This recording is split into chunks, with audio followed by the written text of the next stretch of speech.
Bonsoir, nous sommes le 21 avril 2015. Il est l'heure de faire le tour de l'actualité yvelinoise. Voici les titres de ce journal. Le SAMU social de Paris intervient à Trappes et propose actuellement aux mal logés un accueil sanitaire et social. Plus de 15 000 jeunes inscrits dans le réseau de l'école de la deuxième chance à travers la France. 11 ans après sa création, le dispositif qui vient en aide aux jeunes décrocheurs scolaires a trouvé toute sa place sur le marché du travail. Bilan sur le site de Trappes avec sa directrice en plateau invitée de cette édition. Et puis Jurassic Park à Thoiry, les dinosaures traversent l'Atlantique pour s'installer au milieu des girafes, ours et autres tigres. À partir du 30 mai et jusqu'à la fin de l'été, le parc de Thoiry innove et propose de nouvelles scénographies. Le SAMU social de Paris est donc actuellement à Trappes. Il se déplace même en bus. Le but, proposer un accueil sanitaire et social aux mal logés à proximité de l'hôtel qui les accueille. Mathilde Cap-Bernet et Elodie Moine. Originaire de la Côte d'Ivoire, Aïssata vit en France depuis 2 ans. Comme 36 000 personnes en Île-de-France, elle est hébergée à l'hôtel. En situation précaire, l'accès aux droits et à la santé devient difficile. Beaucoup de problèmes qu'on a ici en France, c'est ça, on vient ici pour parler. Problème de papier, problème de travail, tout, pour la santé, tout ça. Le SAMU social de Paris propose un accueil aux familles à bord d'un bus. L'avantage de cette démarche, la proximité. Ils y établissent un diagnostic sanitaire et social sans rendez-vous. On s'est rendu compte que les familles étaient très isolées. Parce que souvent elles sont hébergées en grande banlieue et en grande couronne et c'est assez difficile parce qu'elles ont leur démarche par exemple sur Paris, donc à chaque démarche il faut qu'elles se déplacent sur Paris et de fait de pouvoir leur proposer des services qui sont à proximité de leur hôtel, déjà ça leur permet de faire un point, de savoir un peu ce qu'elles peuvent entreprendre, que ce soit au niveau du sanitaire ou du social. Le bus est composé d'une équipe de 5, tous salariés à plein temps. Les familles sont accueillies par un chauffeur. Celui-ci prend les premières informations avant de les rediriger vers l'assistante sociale, l'infirmière ou le médecin. On part de la demande de la famille qui nous explique ses difficultés. Et à partir de là, on voit avec elle, en fonction de elle, ce qu'elle peut faire, de son autonomie, de ses repères, quelle orientation on peut proposer pour répondre à sa difficulté. Sur le 78, il y a beaucoup de personnes qui sont sans sécurité sociale, donc ils ne peuvent pas accéder aux soins parce qu'ils n'ont pas de couverture maladie. Et là, on se rend compte qu'il y a de réelles difficultés par rapport à ça. En moyenne, 5 à 10 familles sont reçues par jour. Depuis 1 an, le bus voyage en Île-de-France. Il stationnera dans les Yvelines jusqu'à la fin du mois de mai. L'invité de ce soir, la responsable de l'école de la deuxième chance à Trappes, Monique Prémiski, bonsoir. Bonsoir. Les écoles de la deuxième chance ont été fondées il y a un peu plus de 10 ans par Edith Cresson afin de permettre l'intégration professionnelle et sociale des jeunes sortis du système éducatif sans les qualifications et sans emploi. Et justement, le bilan pour cette dernière année vient d'être rendu. 14 385 jeunes qui sont inscrits sur près de 107 sites à travers la France. C'est une progression d'1,7% au niveau national dans les Yvelines, spécifiquement sur votre antenne de Trappes. Est-ce que vous constatez la même dynamique ? Alors, nous n'avons pas de progression puisque notre école est dimensionnée pour accueillir 100 jeunes par an. Donc, effectivement, la demande est régulière. Maintenant, elle s'est inscrite dans la régularité. On a des jeunes qui contactent l'école de la deuxième chance, donc via les partenaires, via le bouche-à-oreille. C'est connu et reconnu. Connu et reconnu. C'est le principe. Est-ce qu'il faut y voir malgré tout un signe inquiétant aussi ? Ça veut dire que le système scolaire classique ne répond pas de plus en plus souvent aux besoins spécifiques de ces jeunes qui quittent l'école ? Je ne pense pas que ce soit un signe plus inquiétant qu'il y a quelques années, mais effectivement, il faut s'interroger sur tous ces jeunes, c'est une priorité qui sortent du système scolaire sans diplôme, sans qualification, sans rien. Alors, l'école de la deuxième chance, c'est véritablement une réponse pour ces jeunes et je pense qu'il faut vraiment se mettre dans la peau de ces jeunes ou se dire que le système éducatif n'est pas fait pour tout le monde, n'est pas adapté à chaque jeune et qu'il arrive à un moment donné où ces parcours s'arrêtent et par démotivation, par différentes raisons. Et ces jeunes trouvent effectivement quelque chose à l'école de la deuxième chance. Quel est le profil de ces jeunes justement, leur âge ? Alors, le profil de ces jeunes, c'est des jeunes qui ont entre 18 et moins de 26 ans. Les jeunes ont une moyenne d'âge de 20 ans quand ils arrivent à l'école. Alors, on a une formidable parité sur l'école. On a, à quelques pourcentages près, on est sur 50% d'hommes, 50% de femmes, de jeunes femmes. C'est des jeunes qui arrivent avec un niveau de formation infra 5. Donc, c'est ce qu'on appelle le niveau CAP, première année. Le CAP, passé mais non obtenu. On a des jeunes avec des niveaux 3e, des niveaux 4e, des niveaux 5e. Qui sont déscolarisés depuis longtemps, pardon ? Alors, qui sont déscolarisés depuis longtemps, pour certains. On a des jeunes qui peuvent être déscolarisés depuis au moins 5 ans. D'accord. Et pendant ce temps-là, donc ils ne sont plus à l'école, ils n'ont plus ces repères habituels, même de se lever pour venir à l'école. Ça doit être très très dur lorsqu'ils arrivent à l'école de la deuxième chance. Tout à fait. C'est toute une gymnastique, c'est toute une réorganisation de la vie de ce jeune, hein, qui a généralement des grosses difficultés quand il arrive à l'école à honorer sa ponctualité, à venir régulièrement, tous les jours, etc. Donc tout ça, c'est un travail de fond que l'on fait avec l'équipe pédagogique pour les amener à quelque chose de régulier, pour les préparer aussi au monde du travail. Oui, il y a tout un cadre à reprendre, toute une éducation en fait à reprendre, la ponctualité, la politesse, les échanges les uns avec les autres. Voilà, tout à fait. Il y a tout un cadre à reprendre, il y a tous les codes à reconstruire, aussi bien les codes en entreprise, mais les codes relationnels. Ça se fait très progressivement dans le cadre de leur parcours à l'école. Comment ça se passe justement, le parcours d'un jeune qui vient vous voir, qui n'a pas été à l'école pendant plusieurs années, qui revient dans votre structure? Comment vous l'accompagnez? Ça dure combien de temps? Comment ça se passe? Ces jeunes sont pour la plupart orientés par les missions locales. On a un partenariat assez solide avec les missions locales et un partenariat très actif avec la mission locale de Saint-Quentin. Donc ils sont reçus en entretien et donc entretien au cours duquel on va retracer un peu son parcours, on va lui expliquer le fonctionnement du parcours, le contenant du parcours, ce qu'il attend, enfin l'objectif du parcours. Et son dossier va passer en commission pédagogique devant toute l'équipe pédagogique pour statuer sur son admission.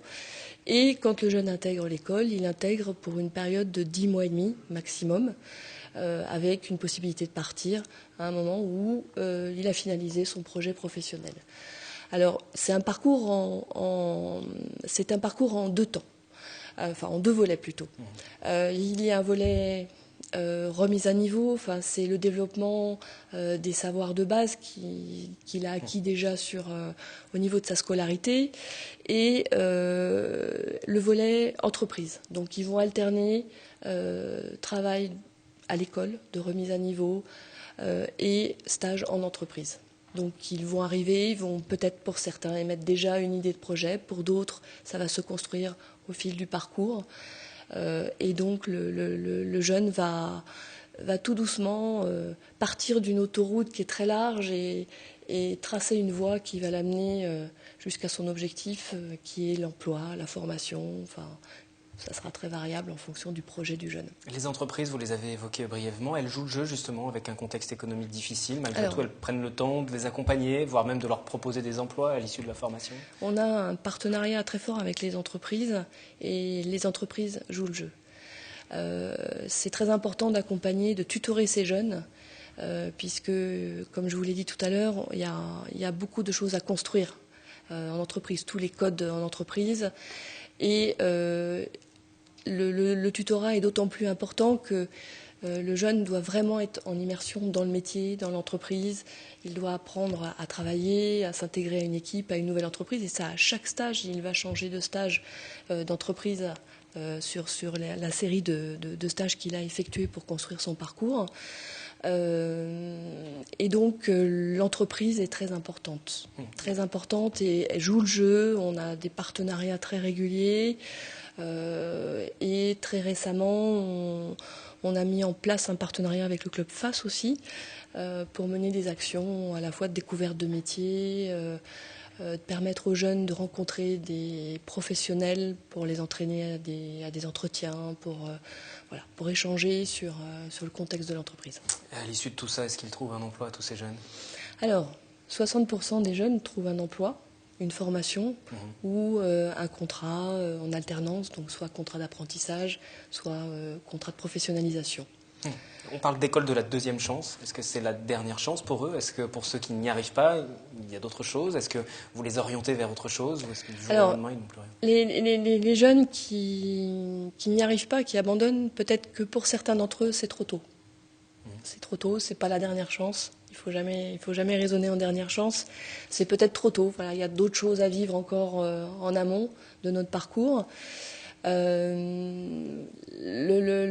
difficulté de beaucoup de ces jeunes, c'est vraiment de rentrer dans ce cadre et de s'y plier. Alors certains y rentrent, d'autres pas. Après, on essaye quand un jeune n'y arrive pas, on essaye vraiment de trouver des solutions intermédiaires avec les partenaires institutionnels qui travaillent dans l'insertion pour donner une voie à ce jeune, une voie différente, mais peut-être qu'il sera une voie intermédiaire pour un retour éventuel à l'école de la deuxième chance. Il y a des jeunes pour qui vous vous êtes dit ça va être très compliqué, finalement tout s'est bien passé, tout s'est bien fini? Oui, bien sûr. Ça arrive souvent? Bien sûr, oui, ça arrive. Des fois, on voit arriver des jeunes et puis on se dit ça va être compliqué. Et puis finalement, c'est des jeunes qui se révèlent dans le parcours. On construit vraiment la confiance en soi. On construit l'école de la deuxième chance est là vraiment pour mettre le pied à l'étrier sur cet aspect de la confiance en soi. Ils arrivent à l'école de la deuxième chance, ils ne savent rien faire, ils n'ont aucune qualité, ils ont une image très négative d'eux-mêmes. Et l'idée, c'est de rétablir cette image, de redonner la confiance en soi. Et après, le cheminement se fait d'eux-mêmes. Quelle perspective de développement on peut imaginer pour le site de Trappes ou même dans les Yvelines? Est-ce qu'il faudrait élargir? Parce que vous nous disiez tout à l'heure, vous êtes contraint par la place pour pouvoir les accueillir, ces jeunes. Disons que élargir le site, pour l'instant, ce n'est pas envisageable dans la mesure où, effectivement, les 100 parcours que l'on peut être amené à réaliser sur l'école au cours de l'année se remplissent très progressivement. On a très peu de listes d'attente sur les jeunes. Donc on constitue des groupes très régulièrement, tous les mois.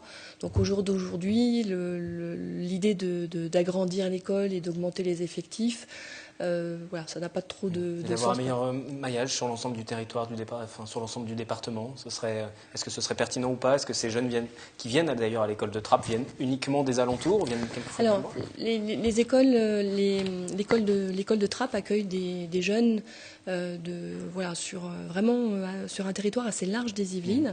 On a des jeunes qui viennent de Rambouillet, de Houdan, de Plaisir, même si la majorité des jeunes qui arrivent à l'école de la deuxième chance sont issus de la communauté d'agglomération.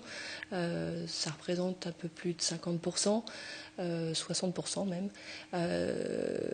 Le maillage n'a pas besoin puisque sur le territoire, il existe déjà du potentiel et un nombre de jeunes suffisant pour répondre aux entrées de l'école de la deuxième chance. Pour conclure sur cette présentation très détaillée de l'école de la deuxième chance qui a un peu plus d'une dizaine d'années maintenant, on parlait tout à l'heure de l'implication des entreprises aussi. Les entreprises jouent le jeu. On reconnaît aussi la nécessité, dans le cadre d'un parcours un petit peu alternatif au système éducatif classique. La pérennité de la structure, c'est quelque chose d'assuré aujourd'hui sur le plan financier. Comment se passe le financement? Alors le financement, c'est un financement qui fait intervenir l'État, qui fait intervenir la région, le Fonds social européen, la communauté d'agglomération et également la taxe d'apprentissage. Alors après, on œuvre pour que ces financements soient pérennes et puissent permettre de continuer à faire vivre l'école. Malgré tout, il faut à chaque fois relancer. C'est ce que vous voulez nous dire. C'est ça. C'est qu'à chaque fois, il faut effectivement relancer. C'est tous les ans les dossiers qu'il faut constituer, etc. Donc c'est comme toutes les associations. Merci. L'école de la deuxième chance qui attend donc un peu plus de 15 000 jeunes à la fin de l'année sur l'ensemble du territoire français avec des résultats positifs, vous l'avez souligné, et notamment sur le site de Trappes. Merci à vous. Merci à vous. La suite de ce journal, c'est avec cette opération de solidarité. C'est une grande Zumba qui a été organisée à Trappes afin de collecter des fonds pour l'association Imagine for Margot qui aide la recherche sur les traitements pour les enfants atteints de cancer. William L. et Patrick Jacques de Dixmude. Quand la musique guérit les maux. Cet après-midi, à Trappes, on danse pour le plaisir, mais surtout pour la bonne cause.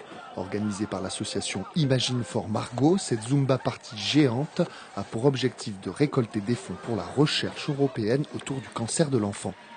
L'association a été créée en 2012 suite au décès de Margot, qui avait 14 ans, qui est décédée d'une tumeur cérébrale, qui avait collecté toute seule 103 335 €. Et ses parents, Olivier et Patricia Blanc, ont créé l'association pour aider la recherche à trouver de nouveaux traitements sur les cancers pédiatriques. Ce que je peux vous dire, c'est qu'il y a surtout 550 enfants par an en France qui décèdent, que le cancer, c'est la première cause de décès par maladie. Une maladie contre laquelle l'association lutte activement en organisant de nombreux événements. L'action principale, c'est la course Enfants sans cancer, qui a lieu tous les ans fin septembre au parc de Saint-Cloud.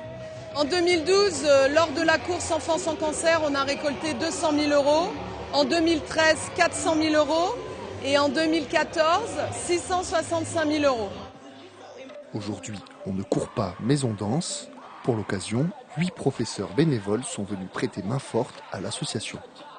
On va transpirer, sourire, chanter, danser, se dépenser et en même temps on fait un bon geste pour l'association. Donc danse latine, ça fait penser à l'Amérique latine.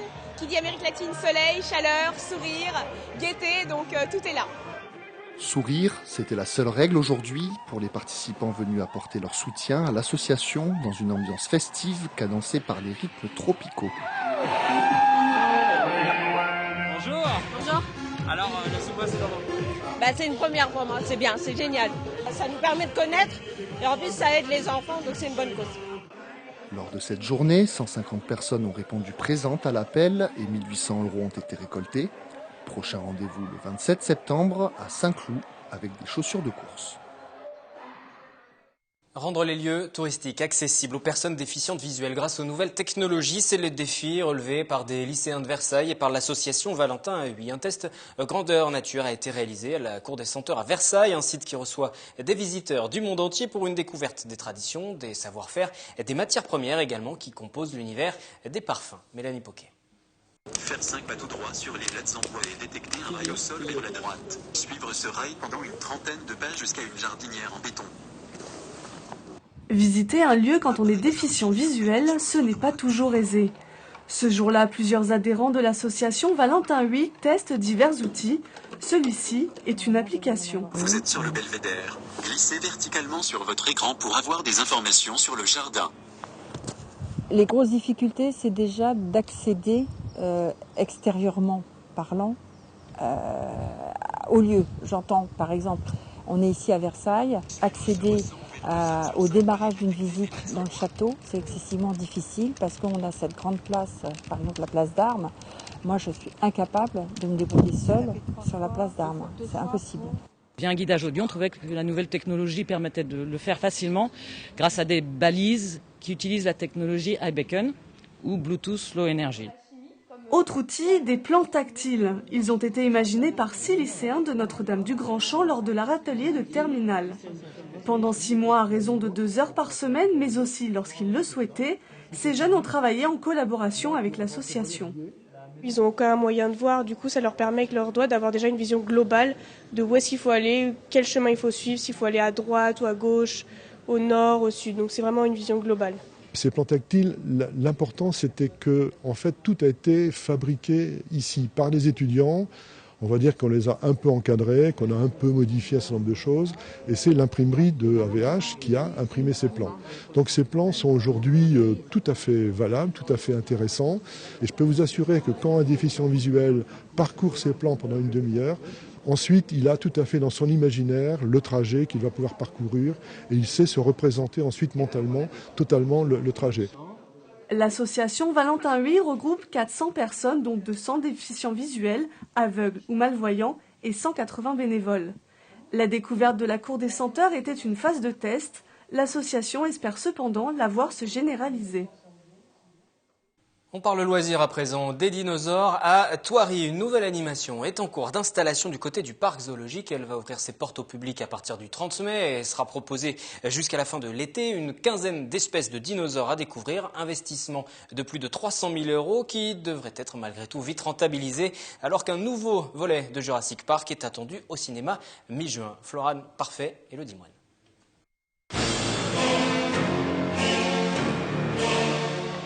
Attention, ils arrivent. Un Tyrannosaure Rex, un Triceratops ou encore un Parasaurolophus.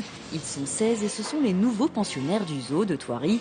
Ces animaux préhistoriques mesurent jusqu'à 10 mètres de haut et pèsent plus d'1 tonne. Ils viennent tout droit du Texas. Un mois a été nécessaire pour les transporter, mais pas de crainte, s'ils bougent et grognent, ils ne sont pas affamés, car ce sont des animatroniques prêtés par une société américaine. Nous faisons des animatroniques, c'est notre activité principale. Ensuite, la société met en place des partenariats et nous les louons entre 3 et 6 mois en général. Ce sont tous des animatroniques, ils bougent tous, ils utilisent tous de l'air compressé et aussi un peu d'électricité pour contrôler le programme. Cela fonctionne sur le principe du pneumatique, c'est ce qui produit le mouvement. Ces gigantesques animaux robotisés vont pouvoir bouger d'ici 1 semaine, le temps utile pour l'installation des mécanismes. Les dinosaures vont être intégrés avec des plantes et un aménagement spécifique un peu partout dans le zoo. Un investissement conséquent, environ 300 000 €. Un événement estival qui devrait attirer de nouveaux visiteurs et reste en adéquation avec la philosophie de Thoiry. On a pensé aux dinosaures. C'est pas complètement anodin. Les dinosaures, c'est aussi une espèce qui a disparu à un moment donné. Et d'ailleurs, on va avoir tout un circuit pédagogique et avec des animateurs qui vont expliquer qu'un parc zoologique c'est fait pour préserver les espèces et que la disparition des animaux, c'est aussi concret, les dinosaures. Et puis c'est ludique, on accueille des familles et on avait envie aussi de s'amuser avec notre public. Les dinosaures seront visibles au zoo de Thoiry à partir du 30 mai et jusqu'au 30 août prochain. Un petit goût de Jurassic Park avec les frissons en moins. Enfin, pas si sûr. Et des dinosaures à Thoiry, est-ce que l'idée vous surprend? Irez-vous rendre visite à ces espèces disparues? C'est notre question du jour. Bah oui. Pourquoi? Je sais pas, parce que les dinosaures ils sont morts. Ah non, c'est bien. Justement, puisqu'ils n'existent plus, ce serait leurs représentants, du coup.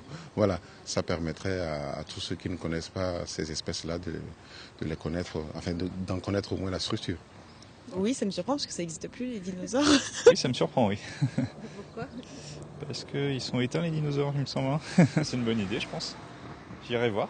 Ça peut faire connaître les espèces qui existaient avant que nous on existe, donc c'est une bonne idée pour la culture générale des jeunes et même des grands. Pourquoi pas Après, il faudrait qu'ils soient vivants, ce serait plus marrant. Du 30 mai jusqu'à la fin du mois d'août pour découvrir ces dinosaures. Le comité de quartier Jean Massé attrape au rythme du carnaval de printemps. Retour sur ce moment festif avec William L sur des images de Patrick Jacques de Dixmude. À l'arrivée des beaux jours, le quartier Jean Massé de Trappes s'anime. Tout au long de l'année, le comité de quartier organise des événements pour rassembler les riverains. Ce week-end, c'était le carnaval.